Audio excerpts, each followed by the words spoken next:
The following content is only suitable for viewers over 18 years old. Viewers' discretion is advised. Mistake with the Alpha Chapter 23. Jalen's point of view. I went to the gym, but I didn't see Sam. I waited for her to come as usual, but I thought I didn't see her. That didn't disturb me because I initially wanted to give her time to relax. I got to the dining room and yet she's nowhere to be found. I signaled to Sally to come. "Where is your girl?" I asked her. "Which of my girls is Alpha?"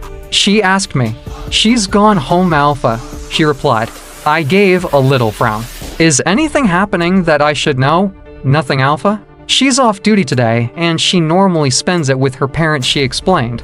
"Oh," I said, and dismissed Sally. She should have told me that she's off duty today. Well, I wouldn't blame her. She didn't really talk about things. I wanted to ask Sally for Sam's number, but I didn't want Sally to think that something was going on. After that, I went straight to my office. I had a very important meeting, so I quickly went to prepare. Not up to 10 minutes, Alvin and Ethan arrived. Alpha, they bowed. "Hey," I said. They sat down.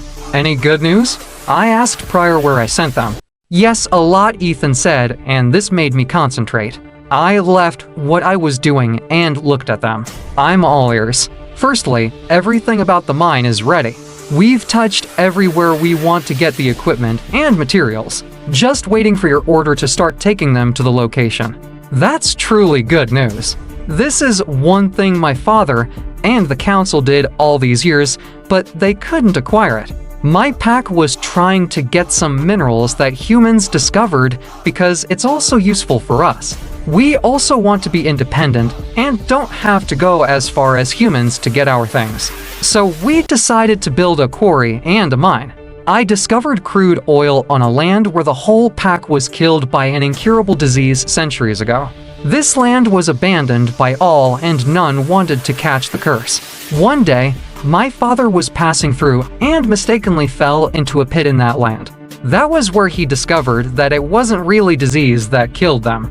It was ignorance. The Forbidden Land is a vast land.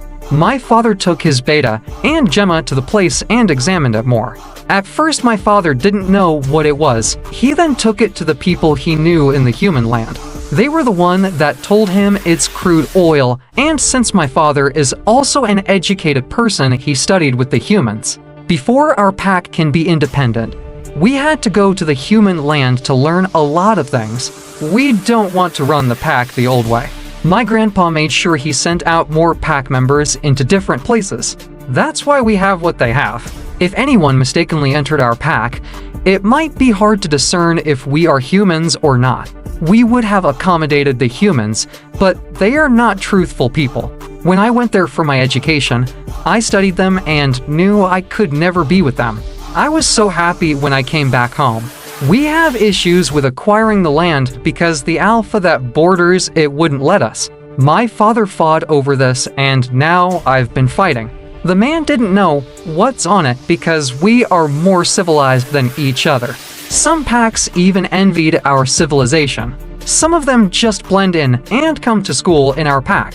They couldn't come to work because we wouldn't allow strangers without proper screening. We don't want to accommodate a lot of strangers and visitors. I just had to visit the Alpha and tell him exactly what we want to do on that land. He was at first reluctant, but later gave in. Me being a Lycan, I asked for the help from the Lycan King because I didn't want to bring humans here. He promised to send us wolves that will help build what we want and help us until our wolves can take care of it themselves. I would have been reluctant to call for their help if they are not trustworthy. When a Lycan gives his word, they don't go back on it else they die. The only thing they are waiting for is for me to tell them to come, that we are ready for work. The Loop Alpha already gave his consent, but he gave it a condition, Alvin said. "Which is?" I asked. I knew there was going to be a condition. Even if it's me myself, I'll want my people to benefit from it.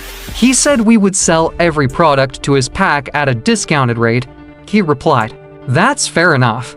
Anything else?" He also said the Lycans that would be working with us won't trespass on his territory.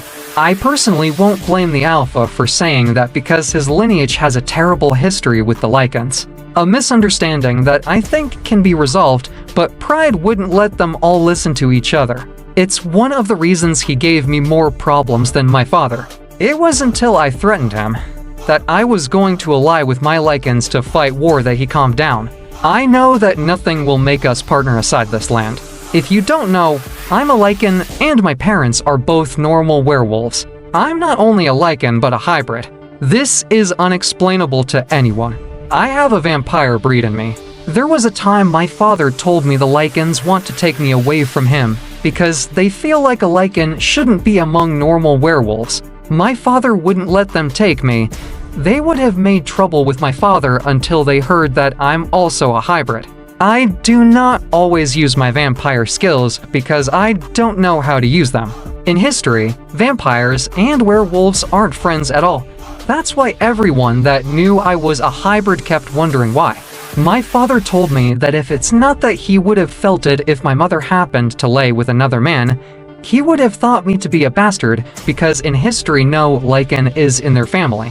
So let the building start since the resources and manpower is on ground, I said to them. Yes, Alpha, they chorused. Firstly, gather all the council for me so that we can relate the matter to them, and after the council's meeting, we will have a meeting with all the pack at large so we can know those interested in working, I said. When should the meeting be? Ethan asked. After I have something concrete with the Lycan King, I reply.